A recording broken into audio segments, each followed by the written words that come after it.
Hello friends, it's Tanya from Tinkering and Ink with Tanya, and today I'm going to play with some coffee and mermaids. I know that sounds kind of funny, but I got a die set from Honeybee Stamps that cuts out a coffee cup shaped card.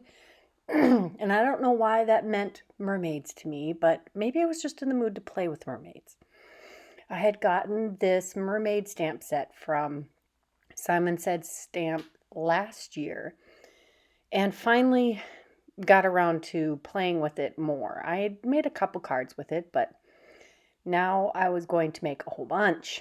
So here I'm playing with some white satin pearl embossing powder from Hero Arts, and I stamped a bunch of the fish all over some vellum that I die cut for the coffee cup cozy I'm sleeve. There, that's the word I'm looking for.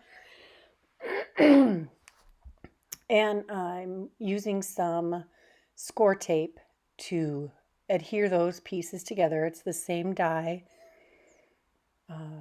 just two pieces. And I had already made a shaker card for this. Now I'm going to stamp one of the mermaids in Memento black ink on 80-pound solar white cardstock, Nina cardstock.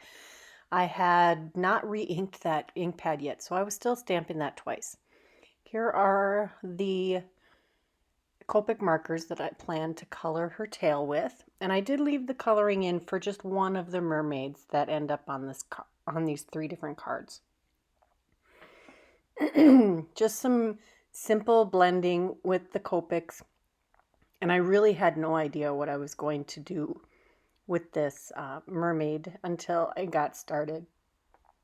I tried to match the mermaid tail colors somewhat to the paper that I used, and I still have a giant stash of colored cardstock from my Stampin' Up! Days, and I just don't see the need to sell that or give it away or anything. I'm still paper crafting, so I'm going to use it, and I have all of the inks from back then. So that happened to be Cool Caribbean, I think it was called, that paper. And I happen to have that ink still also, so I use that. I will try to list all of the Copic colors in case you're interested on this video, so that you can use the same color combos if you like.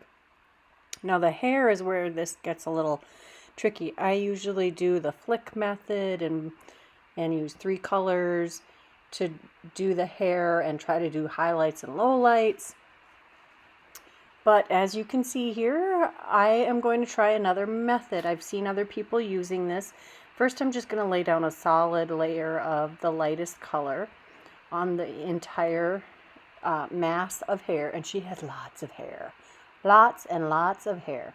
And this hair is I'm kind of coloring it the color of my hair, which is a really, really dark brown. And then I'm going to go back and use the mid-tone. Try to add some of the next layer of color. And I am doing a little bit of the flicking motion there at the part. But now I'm going to follow the lines drawn by the artist and try to simplify the coloring of the hair. It doesn't always have to look semi-realistic, because let's face it, my coloring doesn't look realistic, but I hope it looks good. Now this is the darkest color, and I'll just go in and add that to add some contrast to some of those layers, or those areas. And I'm just going to go through and do that for all of the hair here. So I don't know about you guys, but I find crafting very therapeutic. And then I add, excuse me, the pressure of sharing everything that I create. I'm way behind on sharing my stuff. I had created these cards, I think might have been May or June. And because I'm still learning how to do videos well, and I struggle with the voiceovers because of my ridiculous asthma, because nobody wants to hear me clear my throat and cough all the time. I have to pause frequently when I'm trying to do the voiceover. I've already paused twice on this one. And I don't know all the tricks and tips. But I guess what I'm really getting at now is if you guys enjoy my videos, please let me know. Subscribe, hit the bell for notifications, leave some comments, share my videos. I'd like to grow my numbers if I'm going to keep doing this, because it is quite a time investment, and I'm hoping that you all will enjoy it. I'm not even looking for a lot of sales, although that certainly wouldn't hurt my feelings. But if I'm going to make these videos, I'm hoping that people are enjoying them, using them for inspiration for their own creativity, and as resources for techniques and ideas for their own use. But if nobody's watching them, why am I spending the time doing it? Yes, I'm one of those people that has to have a purpose for everything they're doing. I can't help it, just the way I am. Partly personality type, I imagine, and partly that I grew up on a farm, and you just didn't do anything without a real purpose. And now I'm a nurse, so again, have to be very purpose driven. Wow, we got off track with that. Okay, so there are dies for this stamp set now, and I do have them, but I got them after I made this first mermaid. So I did fussy cut this one. Now I'm going to adhere it to that vellum sleeve, and I'm using glue and coaster board. If you've been watching me for very long, you know that I use coaster board for my dimension. It's environmentally friendly and cheap and easy to use. You can use whatever adhesive you'd like.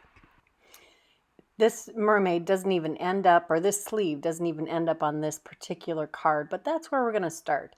I had created a shaker card, a traditional shaker card, with this card base, using that cool Caribbean as the base. Oh, and here I'm deciding which sentiment we're going to use. We're going to use Hello Gorgeous.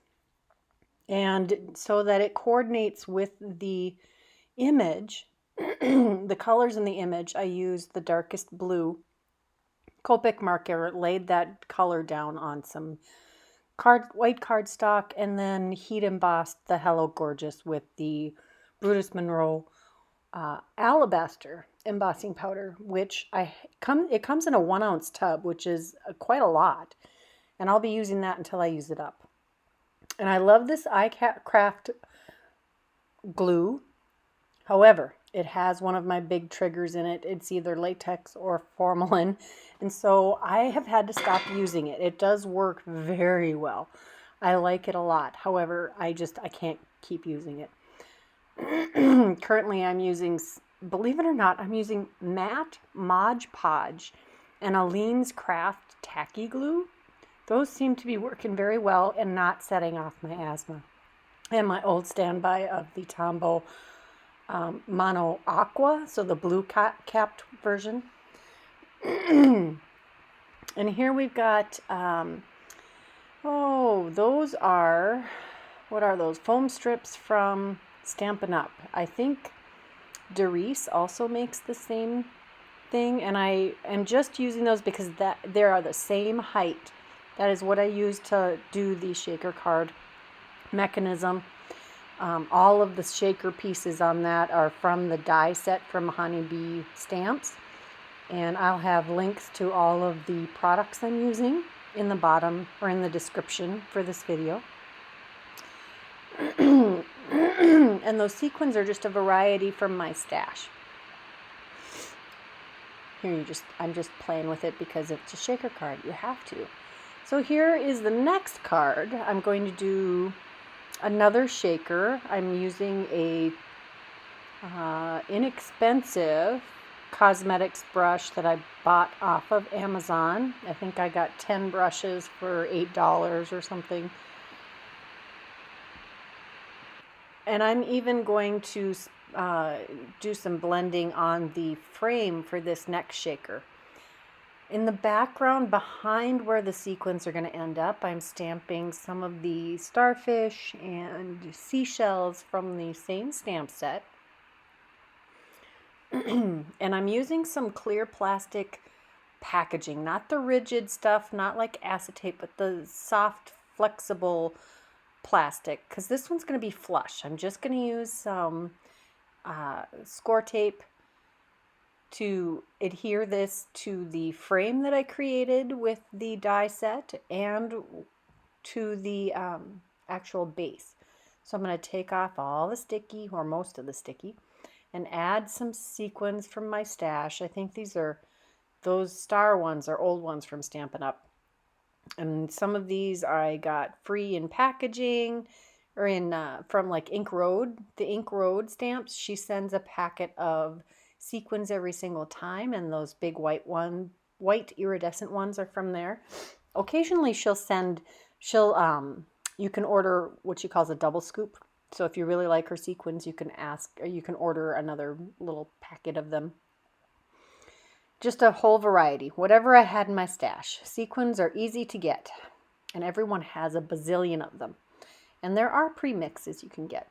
So I peeled all the backing off of the score tape, and then I just carefully laid that die cut acetate or plastic, clear plastic. Now this time on the frame, I'm only part way removing the backing so that I can get it lined up without it sticking everywhere before I have it all lined where I wanted it. And then I can just pull the strips.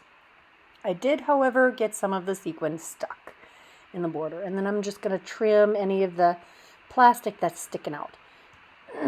So this is much thinner, much easier to mail. Here you can see the difference between a traditional shaker width and the width of the one I just created, and that sleeve fits on both of them. I'm using some coaster to add a little elevation or dimension to the lid of this coffee cup, and I'll just adhere that down on the top, and and it sticks pretty fast. So that's the second coffee cup card. Inside I am going to stamp some more of those shells and starfish just to continue that feel inside the card. Again with the cool Caribbean, I'd already blended that on. So this is the third card, and for this one, same color card base, same process. The front of that card I had used some of that textured gel, glitter gel from Gina K. And let me think what color that was. It was Turquoise Sea. Gina K Glitz glitter gel. And inside I'm using an Altenew, and I had actually used this die on the front. It's an Altenew stencil, not die. And I'm using it on the inside to keep consistency or some continuity from the front to the back, or front to the inside. I want to say that was like a Deco design.